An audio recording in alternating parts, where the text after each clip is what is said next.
1400 വർഷങ്ങൾക്ക് മുമ്പാണ് വിശുദ്ധ ഖുർആൻ ഇറങ്ങിയിരിക്കുന്നത്. ആ ഖുർആൻ ഈ പരിഹാരം അന്നേ പറഞ്ഞിട്ടുണ്ട്. മഹാനായ ലുക്മാൻ അലൈഹിസ്സലാത്തു വസ്സലാം സ്വന്തം മകനെ വിളിച്ചുകൊണ്ട് പറയുന്ന ഒരു കാര്യമുണ്ട്. അത് നമ്മൾ മനസ്സിലാക്കേണ്ട എന്താ, മക്കളെ വിളിച്ചുകൊണ്ട് ഇന്നത്തെ സമകാലിക സാഹചര്യത്തിൽ ഓരോ രക്ഷിതാവും പറയേണ്ട വളരെ പ്രധാനപ്പെട്ട ഒരു ഉപദേശമാണത്. ഏതാണ് ആ ഉപദേശം? യാ ബുനയ്യ, പൊന്നുമകനെ. ആ വിളിയിൽ തന്നെ എന്തൊരു ഓമനത്വമുണ്ട് നിങ്ങൾ ആലോചിച്ച് നോക്കൂ. സാധാരണ ഇന്നത്തെ രക്ഷിതാക്കളൊക്കെ കുട്ടികളെ ഉപദേശിക്കാൻ വേണ്ടി വിളിക്കുകയാണെങ്കിൽ തന്നെ കാർക്കശ സ്വഭാവത്തോടു കൂടിയാണ് വിളിക്കുക. ഡാ ഇവിടെ വാന്ന് പറയും. അത് പറയുന്നതോടുകൂടി തന്നെ ആ കുട്ടിയുടെ ഡോർ അടഞ്ഞു, മനസ്സിന്റെ വാതിലടഞ്ഞു. പിന്നെ അവൻ ഒന്നും കേൾക്കില്ല.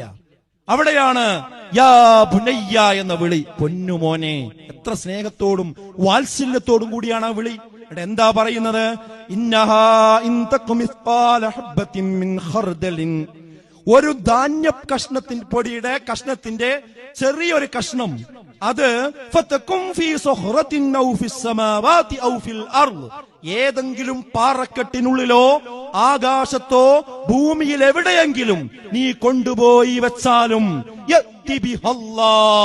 അത് അല്ലാഹു കൊണ്ടുവരിക തന്നെ ചെയ്യും. ഇന്നല്ലാഹ ലതീഫുൻ ഖബീർ, എല്ലാ കാര്യങ്ങളും സൂക്ഷ്മമായി അറിയുന്നവനാകുന്നു അല്ലാഹു എന്നാണ്.